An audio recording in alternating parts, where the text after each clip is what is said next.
Assalamu alaikum warahmatullahi ta'ala wa barakatuhu.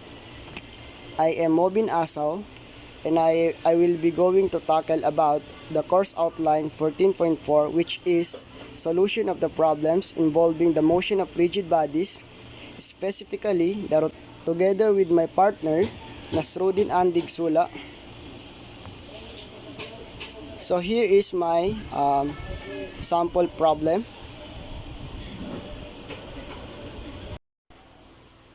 Assalamu alaikum warahmatullahi ta'ala wa barakatuhu. So here I have a sample problem and I will try my best to explain how to solve this one. So first, my sample problem is that a pulley of a mass of 6 kg and having a radius of gyration of 200 mm is connected to two blocks as shown below.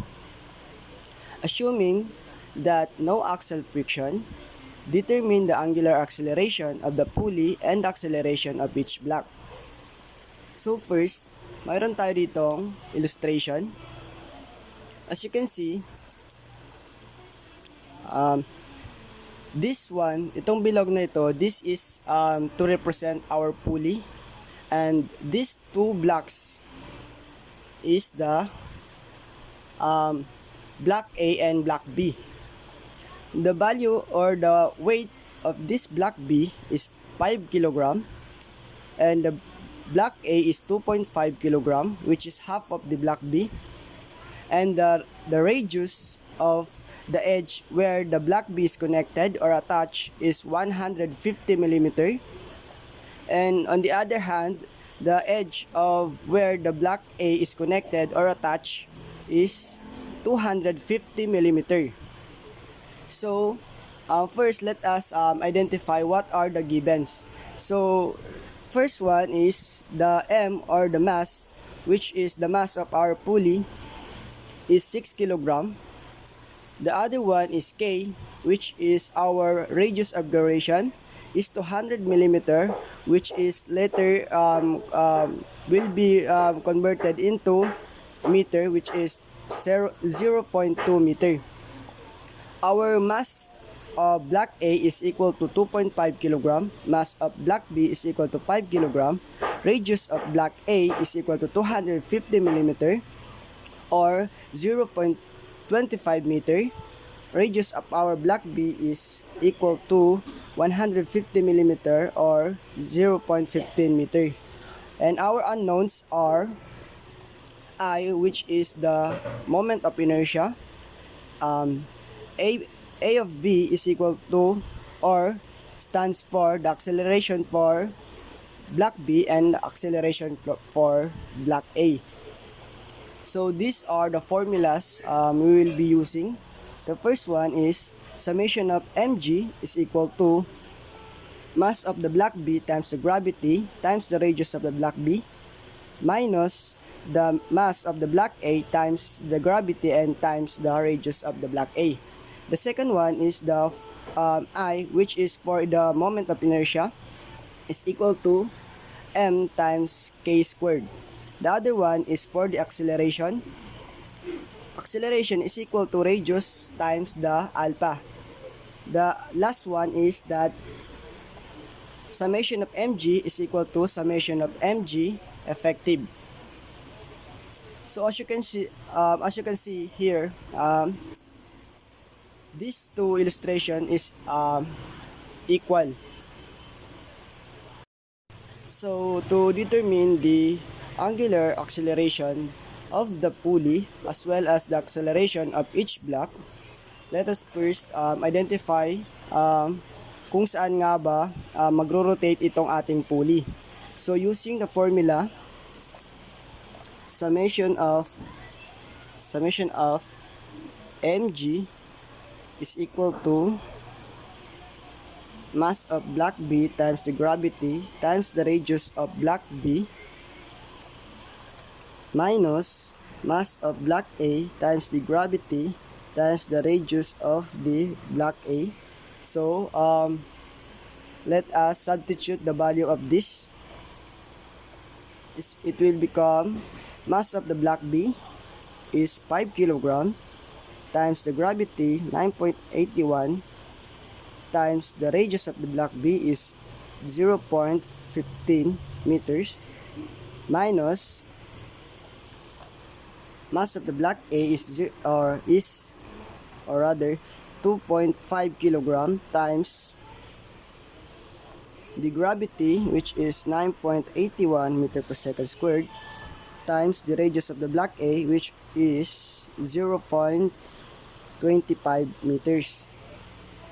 So after having this, we will be getting the result of 1.2263, which is obviously a positive.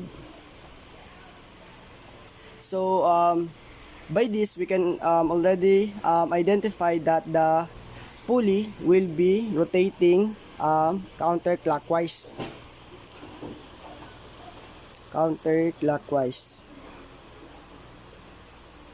Because of the positive sign. So since we have the pulley's rotation, which is counterclockwise, we can now solve the moment of inertia using the formula I is equal to m times k squared. Substitute, our mass is 6 kilogram. 6 kilogram times our k is 0.2 meters squared.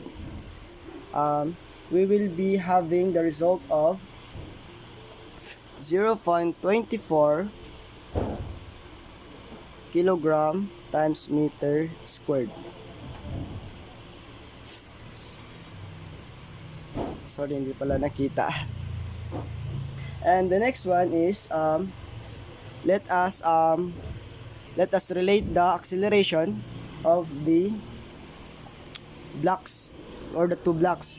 So the formula is that acceleration of the block B is equal to the radius of the block B times the alpha, and then it will be the 0.15 meter times the alpha, and for the block A it will become radius of A times the alpha. It will be 0.25 times alpha. So magagamit natin ito siya later. So let us proceed to the other formula, which is the summation of mg is equal to summation of mg effective. Summation of mg, sorry, hindi pa kita, sorry. mg is equal to summation of mg effective. So since we have the value for our summation of mg, which is 1.226, we can now substitute it. 1.2263 is equal to, our formula for summation of mg effective is moment of inertia times the alpha plus the mass of the block B times the acceleration of the block B and times the radius of the block B plus mass of the block A times the acceleration of the block A times the radius of the block A. So we will now going to substitute the values. Let us first put it here. Is equal to, our value for our moment of inertia is 0.24 plus 5 kilogram times 0.15 times alpha, or alpha times the radius, which is 0.15 also, plus the 2.5 kilogram of the weight for the block A times the 0.25 alpha times the radius, which is 0.25 also. So with all of this, we will be having a 0.5088 alpha. So with this equation, we can now have the value for the alpha. So we can now cancel out this value, 0.5088, and also to the other side, 0.5088. We can now cancel out these two, and we can have the value for our alpha, which is 2.41 rad over second squared.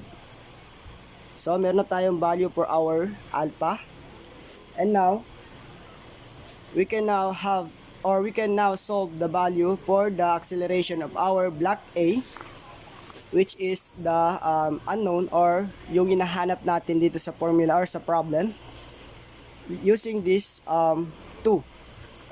So since we have the value for the alpha, we can now substitute this one with the value of alpha, 0.15 times 2.41 is equal to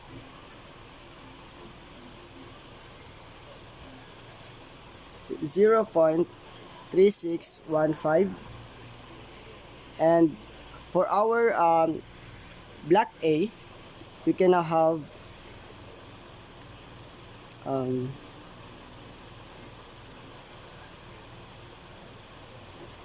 we can now have 0.25 times 2.41, and we will be having the result of 0.6025. So we can now have the missing for the problem, which is the acceleration of the block B is equal to 0.3615 meter per second squared going downwards, and the acceleration of the block A is equal to 0.6025 meter per second squared going upside. So that's it. I hope you understand my topic. Wabillahi taufiq wal hidayah wa syukran. Wassalamu alaikum warahmatullahi ta'ala wabarakatuh.